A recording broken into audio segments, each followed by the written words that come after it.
Sobrang init guys. Init dito sa Mardina. So start na, magwa 1 week pa lang yung ano dito, init.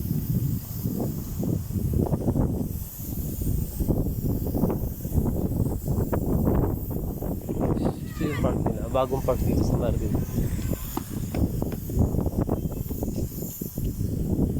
Yung bagong park nila.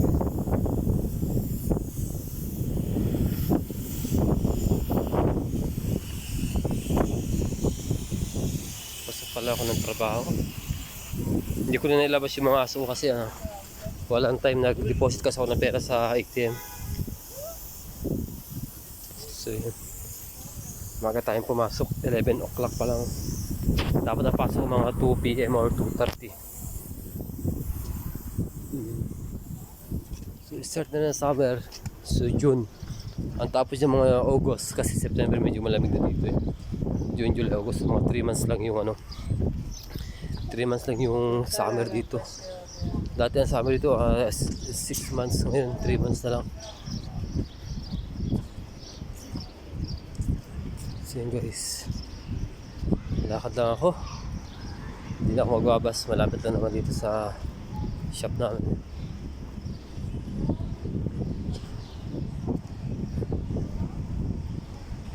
Mabuti may hangin-hangin. Takas maka maka Jeprox yung aking Ray-Ban. Takas maka Jeprox. So marami guys dito mga sale. Marami dito mga tindahan sale ng mga damit saka sapatos. Yung iba mga original na mga sapatos, marami sale guys. Sa mga gusto magpabili, available. O pa lang guys, hindi na ako magtutubo sa mga presyo. Upa lang, sapat na guys. Hindi mo pala ako bumibili ng mga nuts dyan.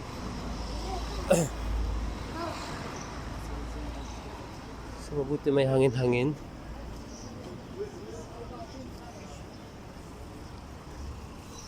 Siguro mga po ngayon, mga palang 45 degrees.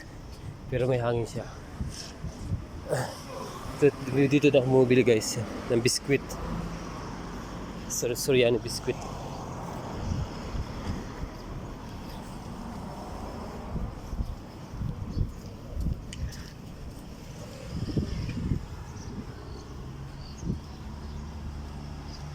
Sobrang bilis ng panahon. Magde-December na naman. Malapit na magpasko na naman, ilang buwan na naman. 6 months na lang. 6.5 months na lang, Pasko na naman guys. Dito pa rin tayo. Dito pa rin tayo sa ibang bansa yan. Patagalan lang kasi nung matira matibay. Abot tayo dito 60 years old. Sino makipag-challenge dyan? 60 years old, dito tayo, walang uwian. Ay.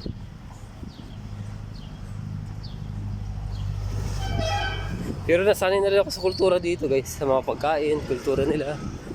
Kasi yung kakaiba lang dito guys, yung ugali ng tao, iba yung ano nila, yung mga ano nila, karakter.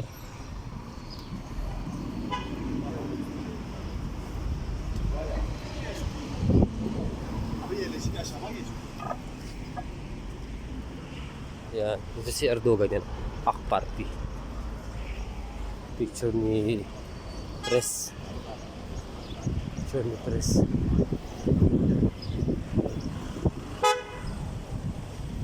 Picture ni Press.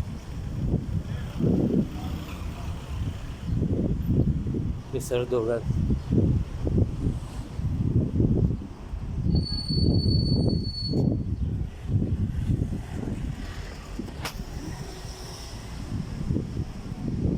So hindi na alam ko guys dito, kampo ng mga Lespo.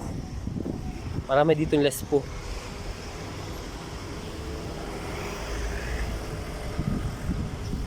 Yan, dito yung pinakang immigration nila. Sa Mardin nila ko mga Lespo guys. So, dito yung yan, Lespo yan. Kampo ng mga Lespo. Nandito yung pinakang marami mga Lespo. Tapos malapit kami din yung shop ko, malapit sa ano, bahay ng mga Lespo.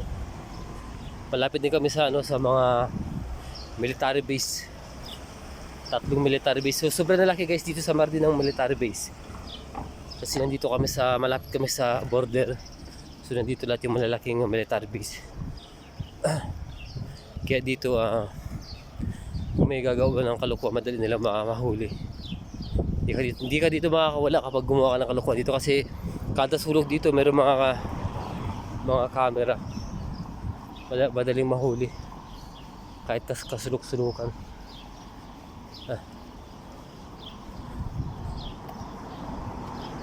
So umabot kami dito ng ano, parang Pilipinas na, kasi umabot ng Pilipinas 55 degrees no. Dito umabot, depende sa city. Dito sa southeastern umabot ng ano, merong 60. Meron siyang 60 degrees na init. So meron mga place sa center of Turkey, umabot lang sila ng mga ano, 40. Ang kagandahan kapag sa center of Turkey guys, maraming puno dito, kasi sa south puro bato yung mga bundok, wala masyado kang makita mga puno na matataas.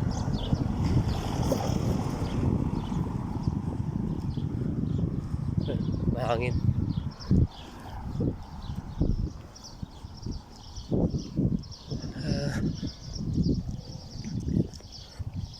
Pag ganito guys na maiinit guys, ang dapat suotin yung mga damit mga ganito, mga maninipis.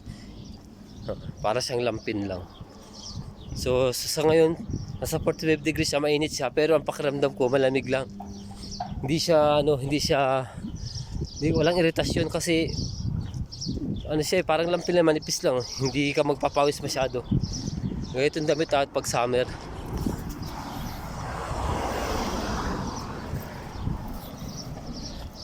Tapos sabay mo ng Ray-Ban Maka-Japorms.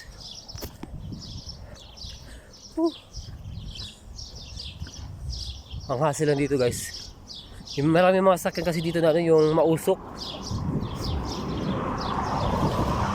Marami din mausok dito mga sakyan eh. Hassle lang kasi sa akin kapag naglalakad sa kalsada, kasi may asthmatic kasi ako eh. Pag nalangap po yung usok, hindi ako makahinga na maayos.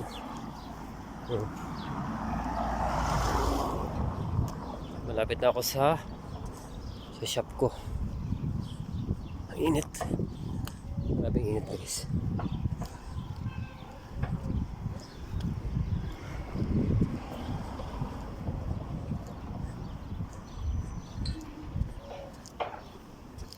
So papakita ko sa inyo guys yung mga ginagawa dito, mga apartments. Ano ba yung ginagawa apartments guys? Yan, apartment na yan. Ang isang unit niya nagkakalaga siguro nasa 2.5 million. 2.5 million yung mga kakalaga, yung mga ganyan. So sa loob, meron lang siya mga tatlong bedroom. Kagaya niya guys, so yan. Ginagawa na yan. Tatlong bedroom, dalawang sala sa visitor, saka sa pinaka main sala nila. Tapos kusina isa. So yung terrace niyan, pag ganitong mga maliit lang kasi type na unit to eh. Anyways, yung unit niya maliit lang. So may terrace yan, 2 or 3.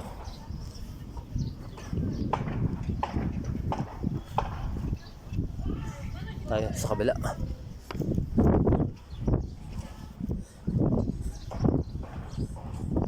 Ang ganda ng chikakas yun sa likod ko.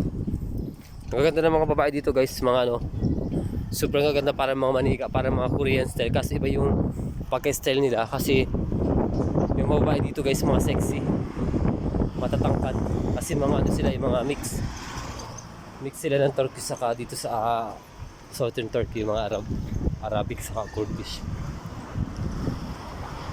So yung mga unit na dito guys, ito maliit lang, ito medyo malaki yan.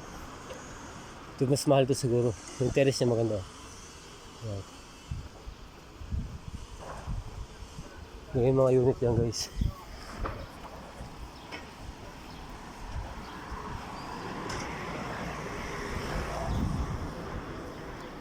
So doon yung shop ko doon. Doon yung shop ko doon. Sa lumang gusali ng doon. Doon yung shop ko doon. Malapit na. 2 minutes na lang.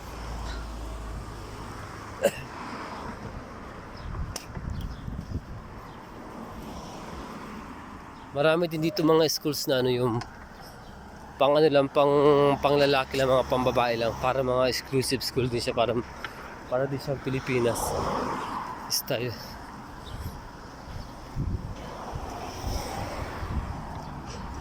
Yan, ha? Simula pa lang to, 1 week pa lang yung guys, 1 week pa lang yung init. Meron pa tayong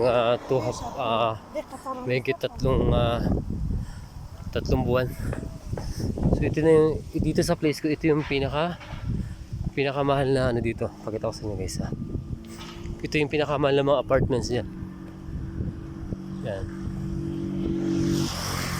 Ito yung pinas ko nung nakaraan. Nagkakalaga to guys yung apartment na to. Pakita ko sa inyo. Ito yung pinas ko nung nakaraan eh. Binanag ko. Yan, yung malaking yan. Malaking building na yan. Nagkakalaga siya ng almost siguro mga 10 million pesos yan. Yan o guys, yung malaking building na yan. Apartment niya, ano siya ang tawag kasi dito guys, pag dito apartment, pero pag sa Pilipinas ang tawag niya condo unit. So pag bumalik ka niyan guys, maabot siya ng 10 million, baka mas mahal pa sa 10 million kasi sobrang laki guys ng sobrang laki ng ano nito guys, unit na yun, no? May ground floor siya, tapos may yung pinaka rooftop doon ang pinakamura. Kapag bibili ka sa ganito guys, matataas na mga unit, mura sa ground floor ang benta kasi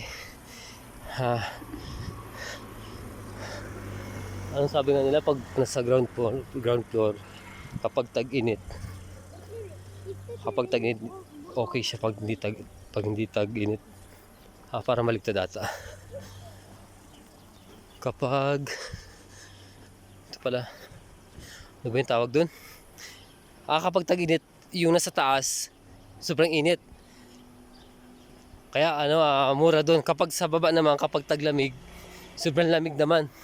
Yan sa mga building, mga unit nyo, no? Kaya mura yun nilang binibenta. Mas less siya sa mga presyo ng mga nasa mga ilang palapag. Kasi pag tag-init na nga naman, sobrang init dun. Kahit sabihin natin may aircon. May aircon kasi rooftop yan eh. Sobrang taas. Nasa almost 13th floor siya. Hindi rin naman lahat guys dito talagang 24 hours nag-ano yung aircon nila kasi sobrang taas ng kuryente, kaya madalas kapag gumagamit din sila ng electric fan. Depende na siguro kung mayaman talaga may ari niya, kasi kung 24 hours papatakbo yung AC nila, pinaka lowest yan 20,000 mga electric bill monthly. Dito na sa shop.